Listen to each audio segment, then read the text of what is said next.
My name is Michael Wald, founder of Modular Agency.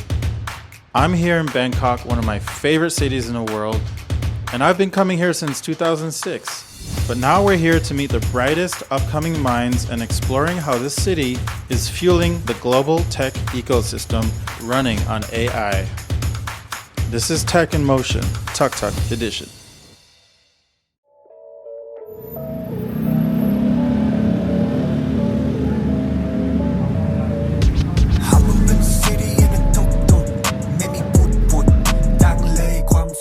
All right, Michael here, Tech in Motion from Bangkok, Modular Agency. I'm here with Florian, co-founder and managing director of Datasabai. Can you tell us about your business, what you do, who are your typical clients, and what's your story? Okay, so I'm Florian, one of the managing partners.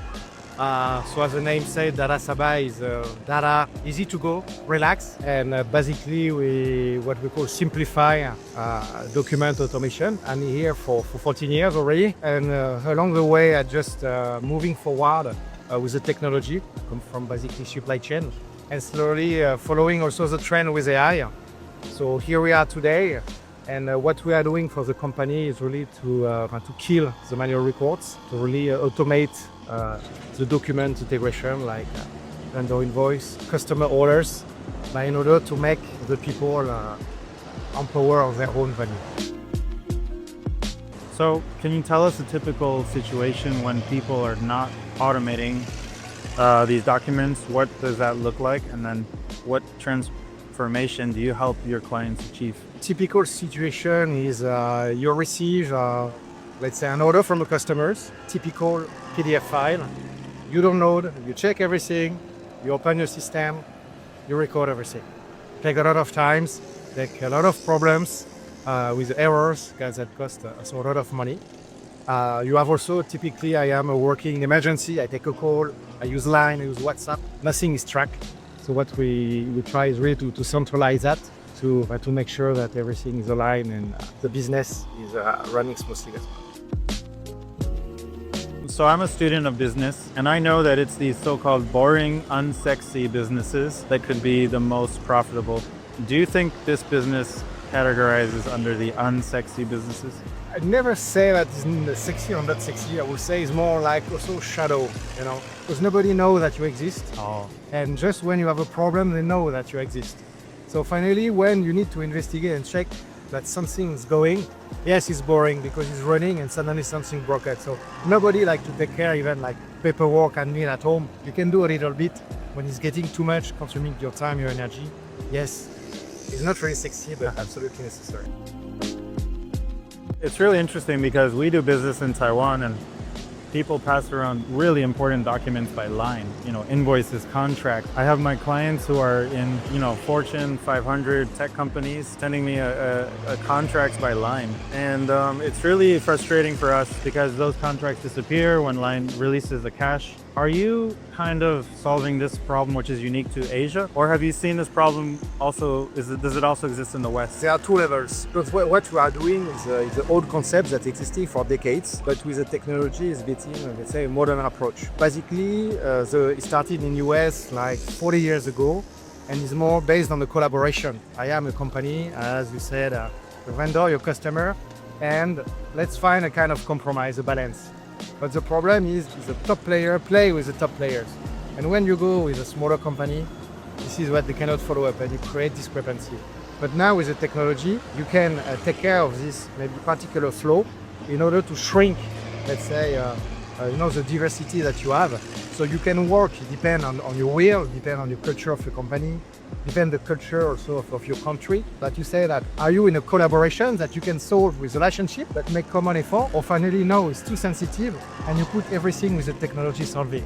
So to answer your question is yes, we can, but too much technology also kill the relationship as well. So where do you want to put your sensor exactly between technology and relationship? And who are your typical customers and where are they? Are they local? Are they global? Usually this is more Western company implemented in Asia, but the challenge is that they try to copy what they are doing on the Western world in Asia. It doesn't work. Right. So now we have this heritage of Western company implemented here with factories, because we are more in industry, mainly in automotive or petrochemical, for example. And now also the Asian company follow up the trend, not only with AI, but follow up this approach. And this is also what we are doing, not only to bring the technology, but to prepare them to make sure that they tick all the box and to be ready. We don't need to reach super level, just enough that let's go together. I want to know your story. You've been here 15 years, you're from France. How did you end up in Thailand? And then how did you end up starting this business here? Yes, that would be funny because I came in Thailand because I was in Taiwan before. Oh, cool. My school, I have a partnership with a school in Taiwan. I was there out of the scholar program, a curriculum, because I miss it. And I come with holidays. And finally, I come back for almost a year to learn Chinese. I start to work there, but I have some challenge with paperwork. So I come back and I say, I want Asian culture. I love the humanity that you are seeing here, that you have less in Europe. And I just thought about for any opportunity. And I jump in Thailand by chance, really by chance. And finally, for something that should last 1 or 2 years, become almost 15 years already. And then what made you get into this business? It sounds quite random, I guess. Did you acknowledge the problem first and try to fix it? Yes, this is where it started because this company select me because I don't have any IT background. I come from usually what I say something concrete, the shop floor basically, from the industrial, and I work always in technology. So I never or barely speak about technology, but put the organization, the processes, the people at the heart on it, and technology come afterward. Along the way, even here, I am in a pure tech company right now. I'm still not someone really geeky person, let's say. I understand the concept, I understand the way, and I work more on the maturity, more on the support, and again, relationship with the people. And of course, I will work with the people with the tech savior, let's say, but this is really because I know the business problem before the technology. And what are the challenges of being French and doing business in Thailand? Personally, if I came in Asia, it's because from Asian people, I'm the opposite of what I am, basically. I have more like, I was born like more like a German culture, very straight, on the skater, very straightforward, a little bit cold, less friendly, but very, very efficient as well. This is really a cliche, but this is really happening. And I say I want to kill that, basically. And this is what I balance every time, kind of foundation more Western, but the layer of this more Asian culture, relationship, humanity as well to find, I think, the good recipe. Yeah, I think you probably have a lot of stories about things going right, going wrong. But we come out here to this part of the world because, you know, we want the adventures, we want the challenges. I mean, I don't want to stay out of my comfort zone forever. I'm waiting to be comfortable at some point, but for now, it's fun. Yeah. So very cool stuff. Looking forward to seeing how you guys grow bigger, and yeah, I want to follow along on your story. I appreciate the discussion. Thanks.